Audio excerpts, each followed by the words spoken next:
Halo teman-teman, selamat datang di channel Nutriinfo. Pada kesempatan kali ini, kami akan membahas mengenai kalori, yang meliputi definisi kalori, kebutuhan dan cara menghitung kalori, serta kekurangan dan kelebihan kalori.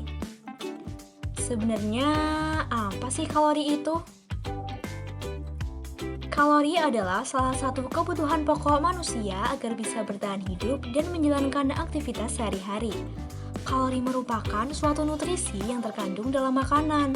Konsumsi energi berasal dari makanan yang diperlukan untuk menutupi pengeluaran energi seseorang. Sekarang, gimana ya cara kita tahu kebutuhan kalori kita? Ternyata cara menghitung kalori udah ditetapin sama ahli buat kalian yang gak mau ribet. Kalau menurut Mifflin, yang harus diperhatiin pertama kali buat ngitung kalori itu basal metabolic rate. Dan yang kedua adalah faktor aktivitas. BMR adalah kebutuhan kalori yang dibutuhkan oleh tubuh untuk melakukan aktivitas basalnya, seperti mempertahankan fungsi alat pernapasan, sirkulasi darah, mempertahankan suhu tubuh, dan membuang racun dalam tubuh. Sehingga dapat disimpulkan bahwa kebutuhan kalori harian sama dengan BMR dikalikan faktor aktivitas fisik. Berikut adalah cara untuk menghitung BMR melalui formula Mifflin. Untuk perempuan, 10 dikalikan berat badan dalam kilogram ditambah 6,25 dikalikan tinggi badan dalam sentimeter dikurangi 5 dikalikan usia dalam tahun dikurangi 161. Sedangkan untuk laki-laki, 10 dikalikan berat badan dalam kilogram ditambah 6,25 dikali tinggi badan dalam sentimeter dikurangi 5 dikalikan usia dalam tahun ditambah 5. Berikut adalah tabel mengenai faktor aktivitas fisik.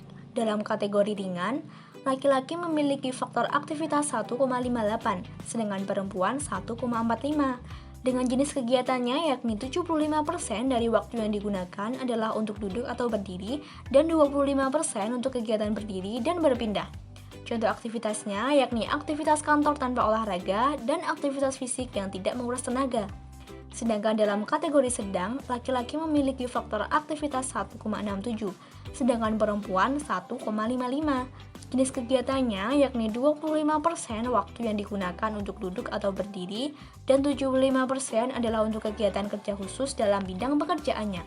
Contoh aktivitasnya yakni bekerja naik turun tangga, olahraga ringan, dan pekerjaan rumah tangga. Sedangkan dalam kategori berat, laki-laki memiliki faktor aktivitas 1,88, sedangkan perempuan 1,75. Jenis kegiatannya yakni 40% dari waktu yang digunakan adalah untuk duduk atau berdiri dan 60% untuk kegiatan kerja khusus dalam bidang pekerjaannya. Contoh aktivitasnya yakni pekerjaan lapangan dan kuli bangunan.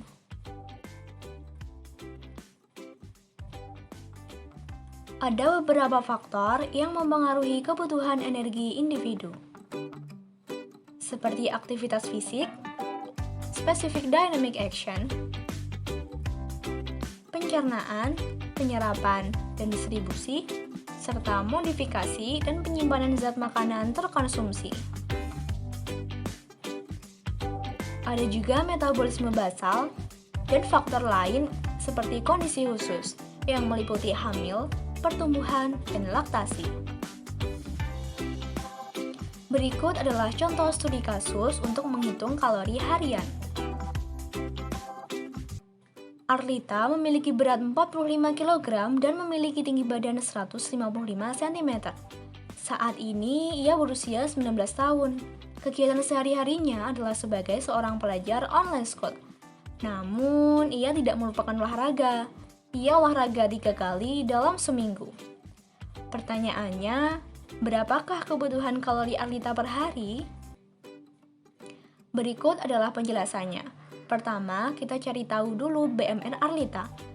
10 dikalikan 45 ditambah 6,25 dikalikan 155 dikurangi 5 dikalikan 19 dikurangi 161. Hasilnya adalah 1162,75 kilokalori per hari. Arlita termasuk dalam kelompok aktivitas fisik ringan. Kebutuhan kalori hariannya yakni 1162,75 dikalikan 1,45, yakni 1685,9875 kilokalori per hari. Jadi, kebutuhan kalori Arvita per hari adalah 1685,9875 kilokalori per hari. Lalu, apa ya yang akan terjadi jika tubuh mendapatkan kalori yang terlalu sedikit atau justru berlebihan? Kelebihan kalori maupun kekurangan kalori di dalam tubuh tidak baik loh bagi kesehatan. Kelebihan kalori dapat menyebabkan obesitas, yakni ketidakseimbangan antara konsumsi kalori dan kebutuhan energi, di mana konsumsi terlalu banyak dibandingkan dengan kebutuhan atau pemakaian energi. Obesitas dapat menimbulkan berbagai kondisi kesehatan yang kronis, seperti penyakit jantung, hipertensi, hiperlipidemia, diabetes, hiperinsulinemia, dan kanker. Sedangkan, saat kebutuhan energi seseorang tidak terpenuhi, lemak dan jaringan tubuh tanpa lemak akan berperan sebagai bahan bakar oleh tubuh. Hal ini akan berdampak pada hilangnya kekuatan dan daya tahan. Kinerja imun, endokrin, dan muskuloskeletal menjadi kurang maksimal. Lama-kelamaan, asupan rendah kalori juga akan mengakibatkan laju metabolisme istirahat lebih lambat dan konsumsi vitamin maupun mineral esensial yang tidak mencukupi. Terima kasih teman-teman sudah menonton video kami. Jangan lupa untuk subscribe ya untuk mendapatkan informasi menarik lainnya. Sampai jumpa di video selanjutnya.